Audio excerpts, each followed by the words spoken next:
Soyez le bienvenu dans votre nouveau programme de Data Market. Comment vivre cette situation de pandémie de Covid-19 par un entrepreneur? Comment les entrepreneurs vivent cela? Comment penser, comment réfléchir à cette situation qui paralyse tout? Vous êtes entrepreneur, vous êtes chef d'entreprise. Comment passez-vous cette expérience?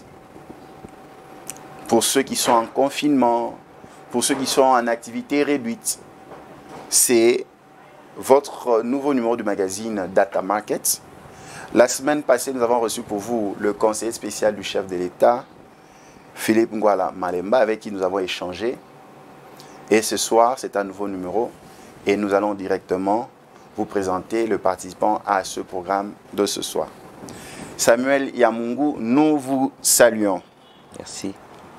Très chers téléspectateurs, Samuel Yamungu est le directeur général de Cyrus International, la fierté de la RDC avec le drapeau EMA. Et lorsque vous passez par exemple devant le Palais du Peuple, vous verrez un grand drapeau sur un mât imposant. C'est Cyrus International qui est le maître d'œuvre dont nous avons votre humble serviteur sur ces plateaux, Samuel Yamungu. Samuel, comment se passe le confinement? Écoute, ça nous permet de pouvoir réfléchir et aussi développer le travail à distance grâce à la technologie. Et aujourd'hui, c'est le 21e siècle, c'est l'ère de la technologie qui fait en sorte qu'aujourd'hui, elle donne sens à son existence. On fonctionne avec ça et on fait les choses autrement. Donc, on croit aux autres à qui on envoie les éléments qui aura un feedback positif pour que nous puissions continuer à évoluer. Très chers téléspectateurs, si vous nous prenez de cours, nous recevons pour vous Samuel Yamungu, directeur général de Cyrus International. Avec lui, nous sommes en train d'échanger comment un entrepreneur, un chef d'entreprise, un gagne-petit qui fait ses activités génératrices de revenus, vit cette situation de coronavirus. Quelle est la mentalité que l'on doit adopter? Samuel Yamungu, vous êtes entrepreneur. Le chef de l'État a suspendu plusieurs activités, fermé les frontières, ainsi de suite. L'économie est au ralenti. Les activités génératrices de revenus au ralenti. Les entrepreneurs, les chefs d'entreprise au ralenti. Certaines sont déjà dans un chômage déguisé, congé technique. Comment vous vivez cette situation? Comment un entrepreneur peut affronter cette situation qui est inédite, qu'on se le dise? On n'a jamais connu ça. Ben, je voudrais te dire que ce sont des moments très agréables, je vous mentirais. Pourquoi? Parce que, vous savez, l'être humain, on dit, a l'habitude de l'activité pour se sentir valeureux. Vous savez, on dit que c'est le travail qui honore. Mais le fait que tout s'arrête, les prévisions qu'on avait faites, les programmes dessinés n'ont plus de sens maintenant, c'est un choc mondial. Dire que c'est rien, c'est juste des vacances, ça serait vraiment être inconscient. Vous voyez, ça serait inconscient. Pourquoi? Parce que en tant qu'entrepreneur ou en tant qu'entreprise et dans l'économie, il y a des responsabilités, il y a de l'interdépendance qui fait en sorte qu'il y a plein de choses qui se bloquent et puis la richesse arrête de pouvoir s'émouvoir, elle s'estompe, ou bien au contraire, vous savez, comme on dit, quand on n'avance pas, on recule. Vous voyez? Mais c'est malheureusement pour une bonne cause. Parce que à quoi servirait de continuer à courir si tu devrais perdre ta vie et ne pas être en mesure de pouvoir donner un sens à la suite de pourquoi est-ce que tu travaillais? Donc il est important de conserver sa vie et assurer un avenir. Donc c'est difficile, mais je pense aussi de l'autre côté, comme on dit, au temps de malheur, c'est le temps de réfléchir. Et je voudrais dire, le plus important à mon sens, c'est que en ce temps-ci, c'est le temps où il est important de pouvoir se réinventer. Réinventer sa manière de faire les choses, de voir les choses. Parce qu'il est aussi important de savoir que, vous savez, qu'il y ait un arrêt brusque ou un arrêt volontaire comme des vacances, ça nous permet de réfléchir, de pouvoir nous ressourcer afin de donner encore le meilleur. Donc cette brutalité de la circonstance du Covid-19, puisqu'elle est face à nous, j'aimerais relativiser dans le sens à ce que nous puissions plutôt penser à dire comment est-ce qu'on devrait réfléchir pour réinventer notre économie, réinventer notre manière de faire les choses. Et je pense, humblement, que cette situation qui est inédite, comme vous l'avez dit, pour moi, je pense aussi quelque part, c'est peut-être aussi un glas d'un nouvel ère. C'est une ère qui est passée, il y a l'ère du 21e siècle qui est en train de basculer dans quelque chose d'autre.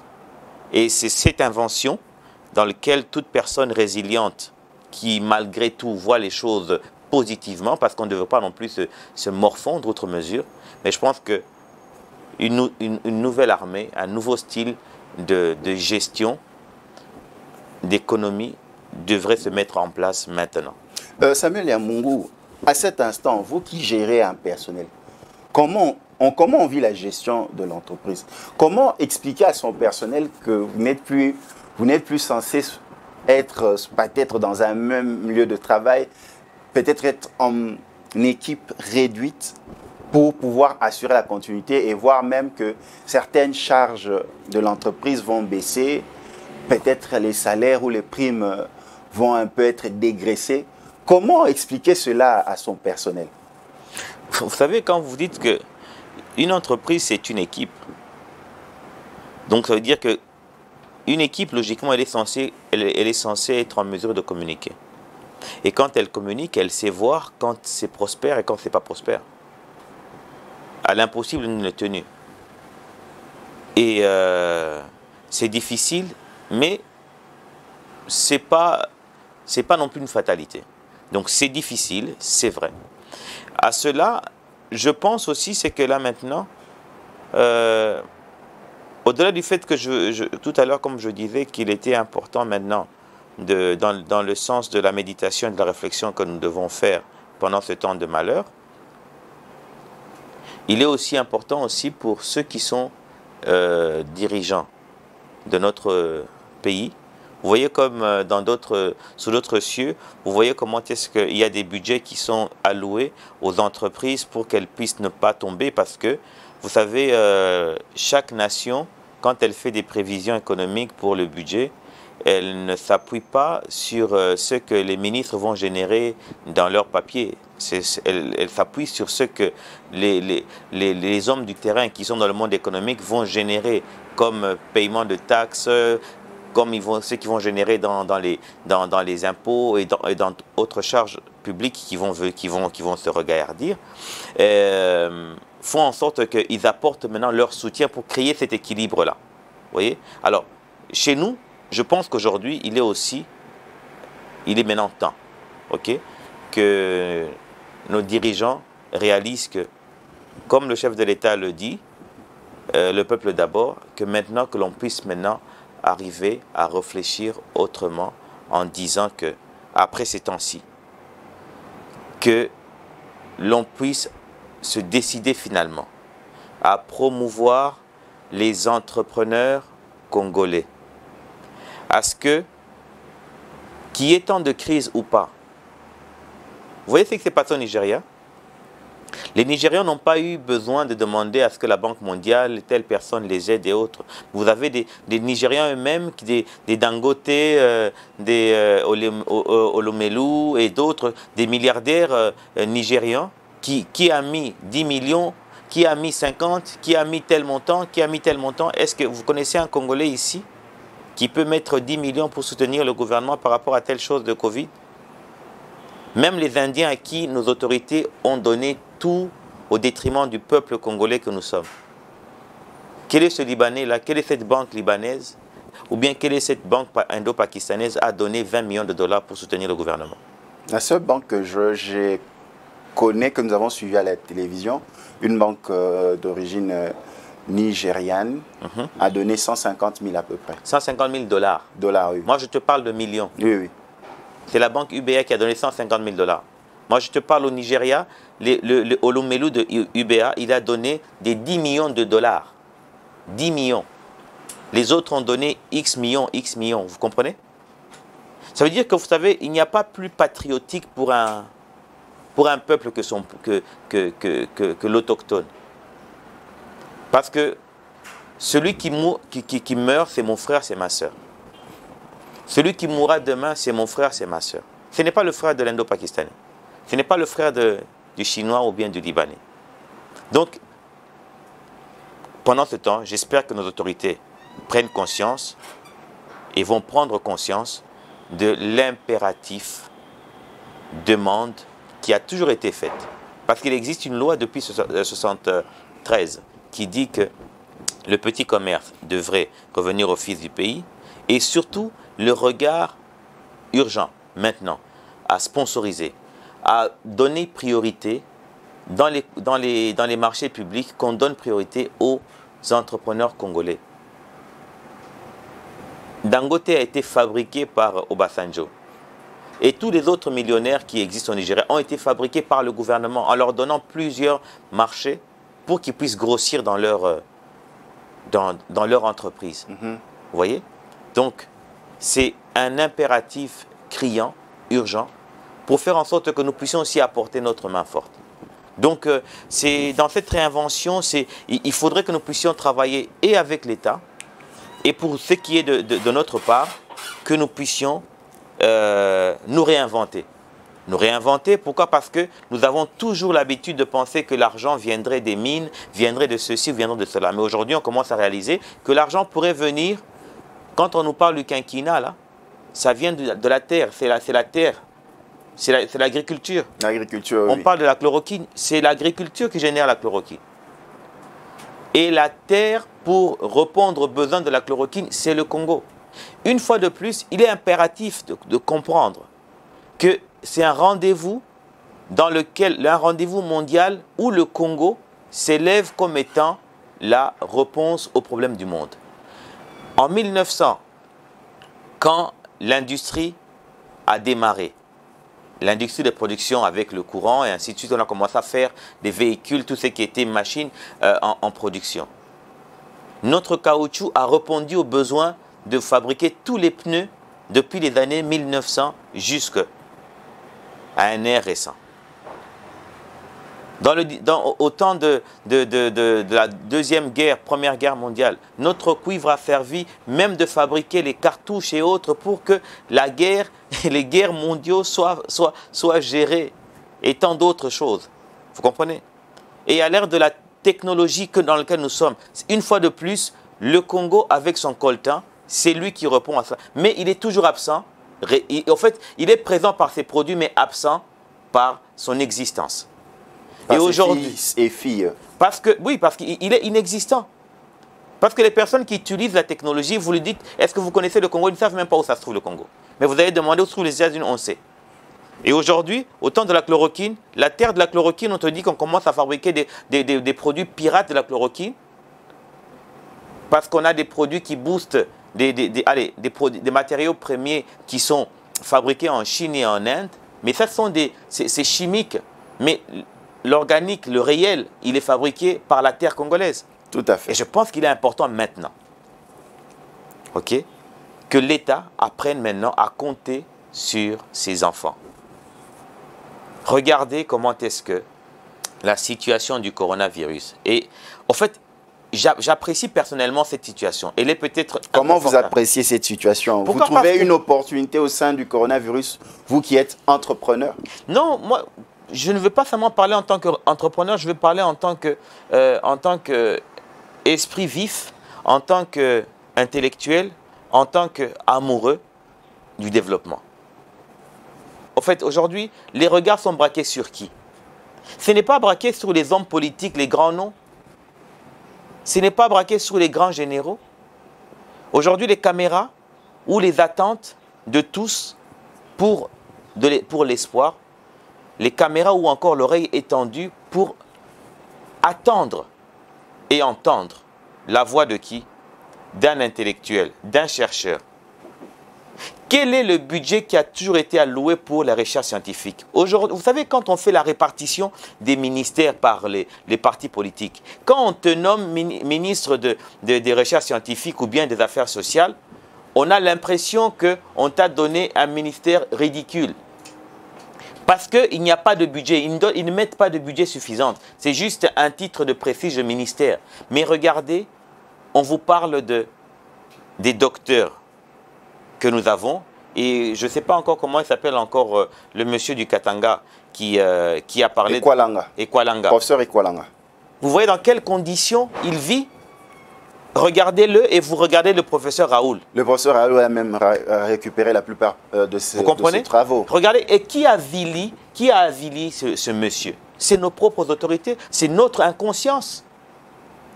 En pensant que Aurélien va livre, oui, c'est quoi comme attend Aurélien va livre.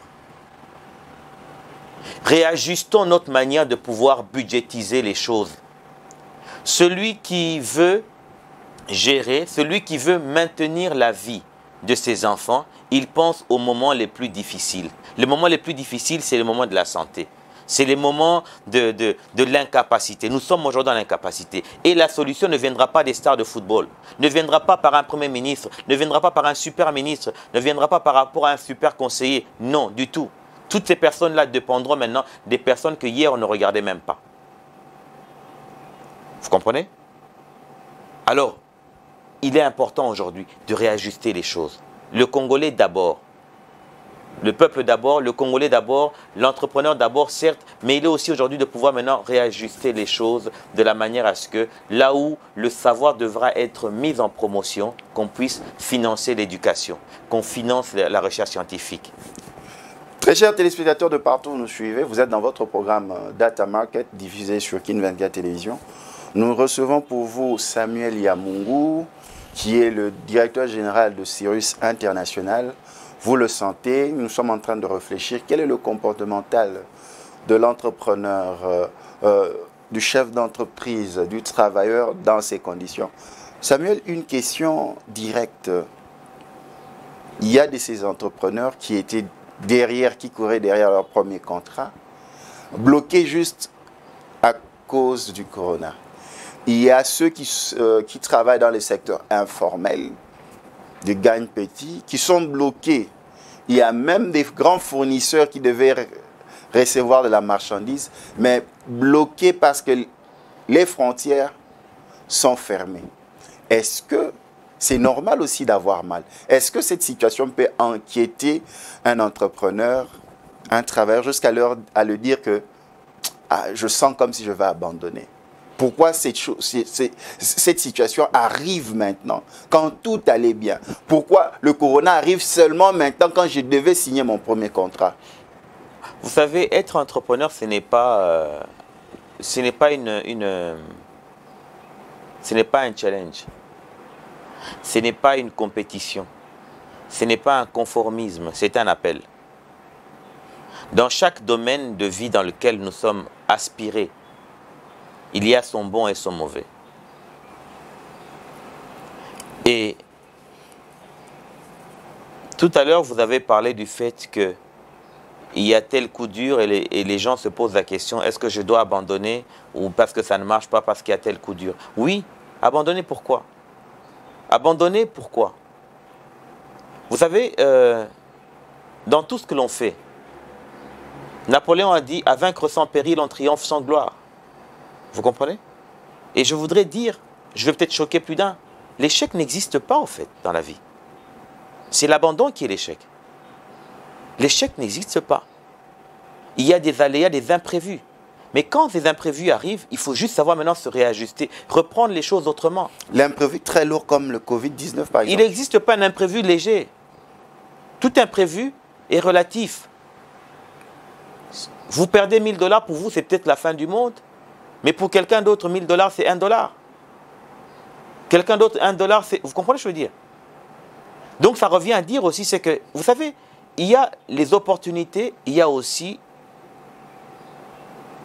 les moments opportuns. Il y a les opportunités et l'opportun. On veut un enfant. Tu as hâte d'avoir ton enfant. Oui, tu te mets en mécanisme pour avoir cet enfant. Ça, c'est l'opportunité d'avoir l'enfant. Mais l'opportun d'avoir l'enfant, c'est il faut attendre 9 mois. Il faut accepter de prendre sur toi, être patient. Parce que des fois, dans le moment où les choses donnent l'impression de s'enliser, ce n'est pas le moment de pouvoir pleurer sur soi, mais c'est plutôt le moment de pouvoir réfléchir sur l'angle la meilleure à prendre. En économie, on nous parle de la résilience. La résilience, c'est de pouvoir récupérer l'inopportunité, la chose inopportune qui ne nous plaît pas, et la transformer en énergie positive. Je ne sais pas si pendant le temps où on était en train d'échanger, je vous ai fait part du silence. Il y a un monsieur, un auteur, un conférencier et un avocat suisse qui s'appelle Marc Bonan, qui a même écrit un livre sur le cri du silence, si je m'abuse. Vous savez, il parle du cri du silence. Le silence, si on doit le prendre dans notre sens, le silence est aussi un message. Le silence est aussi parlant. Non, on peut entendre le silence. On peut entendre le silence. Et dans la musique, vous allez demander aux musiciens, pas les musiciens qui font les carabou, non, les musiciens qui connaissent les notes. Ils vont te dire que le silence dans la musique, c'est le capital fondamental de la musique. Tout ce que vous entendez comme son vient juste encadrer le silence. Donc il n'est pas dit que parce que quelque chose s'arrête, que c'est le chaos. Que c'est fini. Non, mais il faut maintenant voir quand ça s'arrête, qu'est-ce que l'on peut amener comme élément en plus pour créer un décor ou bien une activité autour de ce silence-là. Mais ça met tout le bâtard, moi, je suis là. On a aussi un cop, marchandise, il fallait signer contrat. Naya liboso, coroner est bloqué. Est-ce que nous sommes à que Nzambe c'est Kalingina sa musala nate, tona sali kamona te tala corona vraiment. Mais ceux qui Nzamba lingia sa la musala nate, peut-être lingi nani bénéfice nango sa le manangonga wanate. Vous savez, je veux peut-être vous dire une chose. Neti awakara lobby. Il y a d'autres dossiers oyo na bandaki ko na activa ki ango il y a 6 mois, il y a 10 mois passés. Tant on a bandaki yango, pour moi, c'était qu'il fallait ça les mander dans Ngonga Boy. Il fallait ça les malobi. Dans Ngonga Corona. Il fallait ça les matins, on a bandaki yango, c'était pour ça les na moment. Mais il s'avère que j'ai plus entendu parler de la suite. Parce que tu travailles avec des partenaires qui ont aussi leurs priorités. Et ça se tait. Mais au moins, dans le lobby, pour me dire que non, dossier on a. Et on est maintenant prêt pour le faire. C'est pour dire, au fait, vous savez, hein, Lavoisier a dit rien ne se perd, tout se récupère. Toi, tu veux que ça puisse se faire aujourd'hui. Mais le naturel ou bien la nature ou la providence divine a prévu que son bénéfice vienne 6 mois après. Et ça sera le bon moment opportun. Laura Batumusu mafuta na bango bateka na ba rond-point ngaba na ba liberté, mafuta bon kangami na ba Congo moyen côté zate donc y est pas né lembi moté me suit. Te na lobi omoni mosala mombongo eza mosala basala ngo na comparaison te. Basala ngo soki obengami. Ozo sala ngo parce que simplement eza lokola eza appel. Mais nga ngina bikela te famille na ngelia ainsi de suite. Mais bien au sali yango parce que tant ozo sala mosala omoni ba petit commerçant. Moi j'aime toujours dire ceci. Est-ce que vous imaginez que depuis que j'ai caminé kufa hein? Natango va partir et j'ai caminé ils ont employé 50 000 personnes. Quand tu vois 50 000 salaires hein, à 50 000 têtes, ça équivaut à 50 000 familles. Et chaque famille en moyenne, ceux qui ont 5 personnes, ils ont un calcul. Tu comprends? Depuis que j'ai caminé Koufa, est-ce que le est économie en Boka? Ils ont coopérant. C'est les petits commerçants là, c'est les petits commerces. Vous comprenez? Donc c'est dire que Bazan a un rôle mon équilibre social à ne pas négliger. Maman Ndunda, maman Bilanga. Voilà. Si tu as un domaine mon bongo, Koko tate parce que Jacqueline a salara musala salango parce que tu dis que yo ozo répondre na besoin à battre. Et tant ozo salango ça on a stratégie. Tant que situation est à boyer salemi, hein? Toujours on a béca en économie. Vous savez, il y a eu un professeur d'économie qui m'a dit une fois, dans les moments de crise ou quand une entreprise tombe faillite, hein, il reste toujours un produit qui peut-être n'est peut-être pas visible ou qui était peut-être une quantité négligeable, mais ou bien, allez, par rapport aux besoins de recettes dont vous avez. Et c'est négligeable dans son apport. Mais ce produit-là va peut-être rester comme étant toujours rentable. Ok? Ceux qui n'ont pas de diversifier. Voilà. C'est-à-dire que, et là, peut-être, vous savez, on parle de 4 saisons en Occident. Chez nous, on a 2 saisons. Chaque chose est ça, la saison. Mais des fois, nous, dans notre avidité ou bien encore dans notre besoin de rentabilité, on a souvent tendance à aller vers ce qui est rentable directement. Et des fois, on oublie les principes de la vie. Là, aujourd'hui, la situation du coronavirus vient nous ramener dans les principes béaba de la vie. De la nature. C'est un genre de se réinventer. Il faut se réinventer parce que quand on est dans le domaine, il y a entreprise, il faut toujours avoir non pas une vue obtuse, il faut avoir une vue ouverte. C'est-à-dire là où ça se bloque, au lieu de pleurer, assieds-toi, réfléchis. Dans le moment où tu es par exemple. Ça dépendra de ce qu'il faudra. C'est-à-dire qu'il ne faudrait pas faire les choses par comparaison, il faut regarder les choses en fonction de l'appel du marché. Parce que le marché a un cri. C'est pour ça que je vous ai fait part du silence a aussi une expression. C'est pour dire aussi que le marché peut avoir un cri, un message à donner. Ne soyons pas, nous, embrouillés par ce que nous voulons. Nous voulons imposer au marché ce que toi, tu veux lui donner pendant qu'en ce moment-là, il ne veut pas avoir ce produit-là. Ok, donc nous devons nous adapter. Ce n'est pas à nous de dire à la nature d'être comme nous voulons, mais nous puissions nous adapter à la nature. Voilà, Tiko-Komi. Vous comprenez? C'est à nous, des fois, de nous adapter à la nature.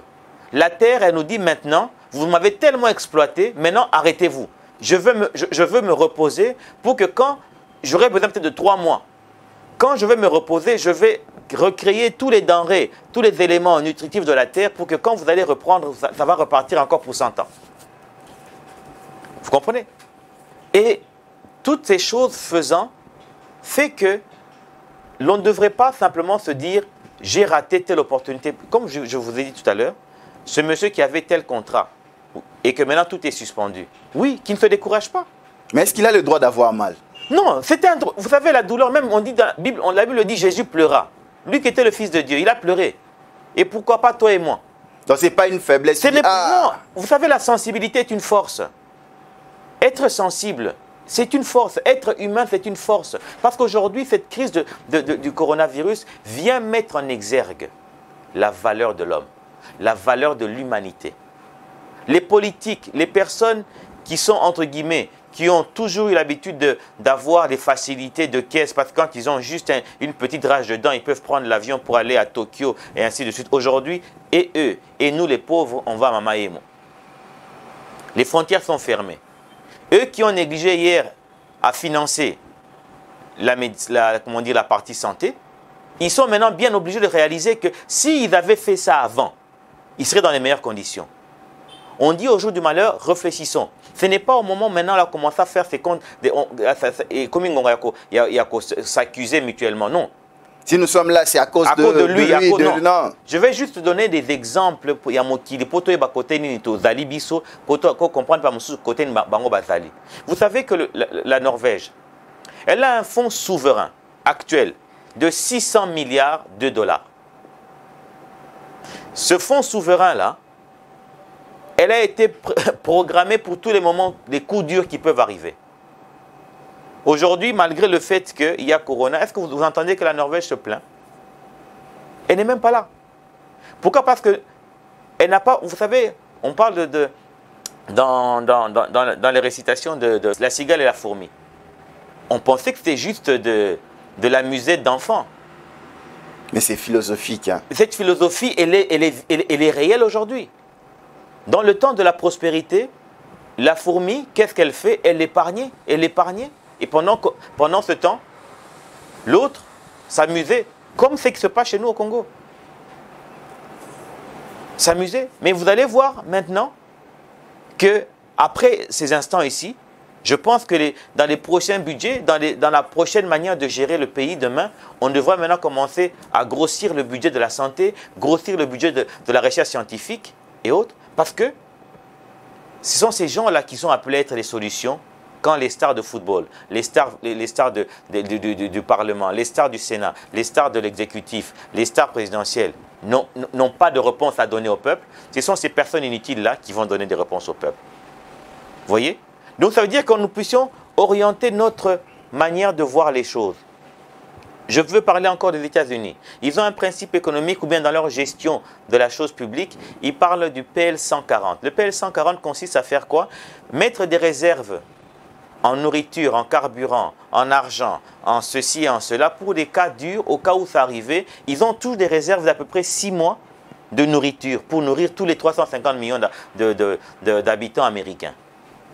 Et je vous ai dit, vous vous souvenez, il y a quelques années, ici, des fois, nous recevions des dons qu'on remettait au Congo, bien au Zaïre, des sacs de riz avec le drapeau américain et tout ça. C'était quoi? C'est-à-dire, ce sont les réserves-là qui, quand ils veulent commencer à arriver à leur date de péremption, au lieu de les jeter, parce qu'eux, ils renouvellent leur stock pour les moments durs, ils viennent vous les donner. Et vous, vous êtes fiers, oui, sous l'impulsion, oui. Non, c'est une honte. Nous avons 80 millions d'hectares arables. Mais qu'est-ce qu'on en fait? On veut tous être politiciens, on veut tous être députés, on veut tous être sénateurs, on veut tous être ministres. Personne ne veut être fermier. Personne ne veut. Vous comprenez? Et c'est maintenant le moment où il devient impératif. Quand on nous parle Mouzé Kabila, il a mis sur pied le service national. Le service national. Et puis, vous avez même le fonds social qui existe. Est-ce que le fonds social, allez voir sur leur compte, ils ont combien d'argent? Mais le fonds social est prévu pour ces genres de situations-là. Donc ça veut dire qu'aujourd'hui, il faudrait que l'on puisse refaire les choses autrement. Ça veut dire que quand il y a cette prospérité, quand l'argent rentre, qu'on puisse mettre effectivement de côté pour ce temps-ci. Et c'est comme ça que notre pays sera honoré, nos autorités seront vues comme des personnes responsables parce qu'ils ont géré la crise avec responsabilité et dignité pour pouvoir mettre l'homme à la place qui convient, comme on dit, le peuple d'abord.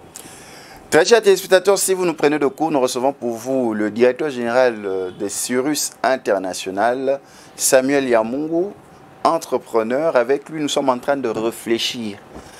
Quelle est la vision, quelle est l'analyse d'un entrepreneur, d'un chef d'entreprise dans une situation pareille de coronavirus, une situation inédite? Quelle est la mentalité à adopter? Samuel, nous prenons déjà le dernier virage plutôt, le dernier virage de nos échanges. Certains analystes dans le monde sont en train de dire que les investissements individualistes ont montré leurs limites. Je prends les cas, on a plus investi dans les salles de fête, on a plus investi dans tout ce qui était plus pour soi. Plusieurs voitures, plusieurs maisons, tout reste sur l'individu. Mais aujourd'hui, on doit parler des investissements à connotation humanitaire, que les autres dans la communauté puissent en bénéficier. Par exemple, les hôpitaux, par exemple, l'investissement dans l'agriculture, des domaines dans lesquels vous investissez, vous gagnez de l'argent, mais c'est plus la communauté qui en bénéficie. Pouvons-nous dire que c'est par là que nous devons acheminer pour compléter ce chaînon manquant de mieux vivre pour tous? Alors, je voudrais dire que, comme je l'ai encore dit, que ce temps-ci, cela présage un nouvel ère. Dans ce nouvel ère, où il est important, comme c'est un nouvel ère, il est important de pouvoir réfléchir afin de nous réinventer. Et à cela, ce que moi je voudrais ressortir comme évidence que je suis en train de palper maintenant, c'est que je réalise que l'être humain, qu'il soit pauvre ou riche, est rattaché, est relié. Dans l'humanité, il n'y a pas de classe sociale finalement. Donc ce qui revient à dire que c'est un peu restaurer la pyramide dans le bon sens. La pyramide, elle commence par le grand, c'est-à-dire elle commence de manière triangulaire, la masse et les différentes classes qui se créent jusqu'à ce que l'on puisse faire l'élite au-dessus. L'élite ne peut pas venir seule comme un astre dans le vide. Donc si réellement tu veux être confortable là au sommet de la pyramide, organise-toi à faire en sorte que le bas soit soigné, soit pensé, que l'on puisse penser au bien-être de ceux d'en bas. Et c'est comme ça que je me dis, vous savez, aujourd'hui avec cette situation, nous avons vraiment l'impression de comprendre que le capitalisme a démontré sa limite et sa faiblesse. Et c'est comme ça que je me dis, peut-être ceux qui ont toujours cru en Karl Marx sont en train de rigoler. Les communistes qui ont eu un peu cette logique de penser à ce que l'on pense d'abord à la masse pour que nous puissions tous monter ensemble. Sauf qu'il peut-être il faudra réinventer maintenant notre style de développement. Est-ce que c'est un capitalisme communiste, voir comment est-ce qu'il devrait être fait pour que nous puissions voir comment est-ce que si nous nous occupons des problèmes de la masse et qu'effectivement ça pourra faire en sorte que l'élite aussi soit confortée et que même au temps du malheur, que l'élite puisse aussi se mettre en conformité avec le bas peuple sans qu'il puisse être vu comme étant son bourreau, vous comprenez? Donc il est temps aujourd'hui de réfléchir et de réaliser que le bien-être de soi-même devrait d'abord commencer à penser à la personne la plus insignifiante. Donc, restaurer d'abord les priorités, c'est-à-dire remettre les priorités de la société. Ça veut dire quoi? Je sais pas, arrêtons de penser que les actifs du Congo, c'est que les mines. Arrêtons de penser que les actifs du Congo, ce n'est que, comment dire, harceler les gens par la pression fiscale. On dit même en économie que trop d'impôts tue l'impôt. Vous comprenez? Trop d'impôts tue l'impôt. Le roi Louis XVI est tombé de sa monarchie. La Révolution française, c'était à cause du fait qu'il y avait tellement d'impôts que ça créait la Révolution pour que la monarchie française tombe. Ça asphyxiait le peuple. Voilà, vous comprenez? Donc ça revient à dire aujourd'hui qu'au-delà des mines, au-delà de la pression fiscale, qu'il est aussi important de pouvoir diversifier, que l'on puisse maintenant commencer à penser à l'homme. Maintenant qu'on puisse commencer à penser à l'entrepreneur congolais. L'entrepreneur congolais, il est dans la diversification des activités. Ils ne sont pas simplement des artisans, ils sont aussi des intellectuels. Vous savez, en 1960, quand le Congo est indépendant, vous saviez, nous avions combien d'intellectuels, combien d'universitaires? On en avait 5. N'est-ce pas? Et Losembe, Thomas Kanza et autres, on en avait 5. Et vous savez de quel diplôme ils étaient mérites? Ils étaient tous diplômés d'université en psychopéda. Parce que la bourse belge ne permettait pas qu'un Congolais puisse aller faire le droit parce que tu vas être difficile, tu vas leur faire des problèmes. Ne permettez pas que tu fasses autre chose parce que tu vas les contredire en physique. Parce que quand ils vous disaient que le minerai là c'est tel produit, qu'on discutait. Mais quand tu as fait la géologie et tout ça, on rediscutait naïf. Vous comprenez? Mais aujourd'hui, le Congolais est multisectoriellement diplômé. Donc on n'a plus raison de se comporter comme des colonisés. On doit réellement être aujourd'hui dans l'ère de l'indépendance. Toko Tasiko l'indépendance, Yabo Solo Nabiso. C'est maintenant le temps de pouvoir réinventer ou bien récupérer notre indépendance économique en diversifiant nos secteurs d'entrée financière de telle enseigne que dans les 5-10 ans à venir, nous pourrons commencer à avoir des budgets de 30 milliards, 40, 50 milliards. Pourquoi? Parce que nous allons, non pas simplement dans les mines, nous allons nous lancer fortement dans le domaine de l'agriculture. Et dans le domaine de l'agriculture, il y a ces entrepreneurs qui vont faire quoi? Qui vont financer, qui vont commencer à faire quand ils ont financé l'agriculture. Ou encore si, en finançant l'agriculture, même on parle dans le domaine de la quinquina ou des produits chloroquine, par exemple. ce sont des entreprises qui peuvent, des entrepreneurs qui peuvent aussi devenir des actionnaires ou encore commencer à financer de l'industrie pharmaceutique pour que ces produits-là puissent être vendus de par le monde et ça générera des devises pour le pays. Il y aura la pêche, il y aura, au-delà même de tout ça, aujourd'hui, nous avons des génies congolais dans le domaine du PT antique qui fabriquent des logiciels. Aujourd'hui, nous avons le coltan.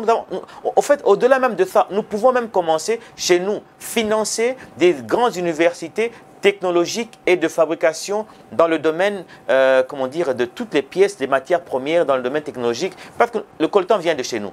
Si on impose à ceux qui viennent le prendre chez nous, cet échange économique, le savoir, c'est-à-dire l'échange entre le savoir, la technique et le produit, faire en sorte qu'il y ait on pourrait avoir des universités ici dont on pourrait commencer à importer les étudiants venant dans le monde entier, apprendre des technologies ici chez nous, ça serait des entrées. Et vous allez voir que si vous avez, par exemple, si aujourd'hui le Congo n'a que, mettons, 10 entrées depuis 60, hein, et que maintenant, après cette réinvention, après la crise que nous allons traverser, nous ouvrons maintenant nos actifs à 30 entrées financières ou 40 entrées. Parce que nous avons pris conscience que même dans le domaine de la recherche scientifique, il suffirait que nous puissions protéger les licences des savoirs que nos chercheurs congolais ont inventé, breveté cela, mettre ces produits-là au niveau international, ça va générer de l'argent pour le pays et tant d'autres choses à faire. N'ayons pas peur que nos autorités qui nous écoutent, n'ayez pas peur de me voir, moi, devenir milliardaire congolais. N'ayez pas peur de voir ton frère Moutété, là, ou bien Mokongo, ou bien Moutabandundu, ou bien, je ne sais pas, Moussakata et autres, ou bien encore mon gars, là, devenir milliardaire. N'ayez pas peur. N'ayez pas peur parce que c'est au bénéfice de l'avenir de nos enfants. Mais on dirait que nos autorités, ils ont peur de voir les fils et les filles congolais prospérer comme si ça va être contre... Tout le monde ne s'intéresse pas à la politique. La politique, c'est quoi? C'est l'exécution de l'économie. Parle-moi de ton économie, je te parlerai de ta politique. Parce que si tu n'as pas d'économie, tu n'as pas de politique. La politique de la main tendue, là, ce n'est pas une politique.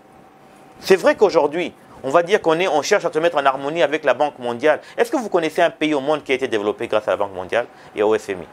Citez-la moi. Citez-moi ce pays-là. Ça n'existe pas. Parce que quand la Banque mondiale vient chez vous, ils viennent vous demander de pouvoir tuer votre peuple pour qu'eux, ils gagnent leur argent, au détriment de ces gens-là. Mais si vous avez déjà un mécanisme actif de générer des richesses, vous n'aurez même pas besoin d'eux. Vous pourrez aller vers eux avec des projets précis où vous leur donnez les conditions que vous avez, ils vont s'aligner parce que simplement, vous êtes une puissance aussi, entre guillemets, économique, financière. Mais si vous n'avez pas les moyens, vous allez vers eux. Ils vont tuer votre peuple. Dans tous les pays, la Banque mondiale est passée à tuer. Le FMI est passé à tuer. Vous comprenez? On va vous demander de geler les salaires des fonctionnaires pendant 6 mois pour que vous puissiez construire votre réserve financière. Et pendant ce temps-là, ils s'en foutent du fait que vos militaires ne sont pas payés. Ils s'en foutent que vos professeurs ne soient pas payés. Ils s'en foutent que vos ménagers, je ne sais pas quoi, là, ne soient pas payés. Ce n'est pas leur problème. Pour eux, c'est qu'ils veulent juste voir que leurs chiffres passent au vert.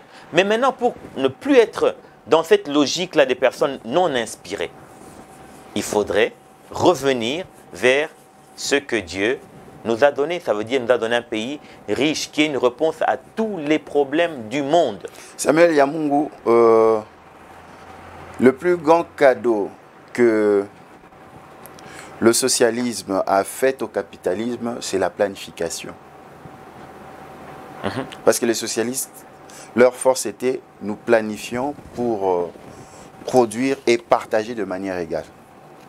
Mais le capitaliste est venu, il a pris la planification pour pouvoir individualiser la chose, devenir encore plus riche individuellement. Quelle est la place de la planification actuellement? Comment devons-nous nous servir de la planification pour que de telles choses ne se produisent plus? Que nous puissions atténuer comme à la manière de la Suède que vous avez présenté. J'ai parlé de Norvège. De la Norvège plutôt. Même de la Suède, c'est pareil aussi. Oui, la Suède, oui. Les pays scandinaves, eux, il n'y a pas de problème. Vous savez, nous avons dans notre pays, le Congo, c'est un pays qui est truffé d'intellectuels. Mais la seule chose que je voudrais dire par rapport à cette planification, Je ne veux pas dire qu'ils puissent faire la planification parce qu'ils savent la faire. Mais ce que je sais que je veux juste demander, maintenant qu'ils puissent juste humaniser leur planification. Ok. C'est tout. Qu'ils puissent mettre l'homme au centre de leur planification.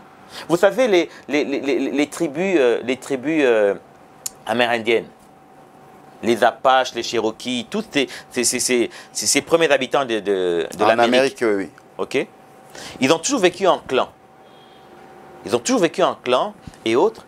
Et dans la communauté, quand ils doivent prendre une décision concernant la communauté, les sages s'assoient, pour ne pas dire le ministère du Plan, hein, ou encore les députés. Hein, prenons seulement la partie technique, le ministère du Plan. Les sages s'assoient.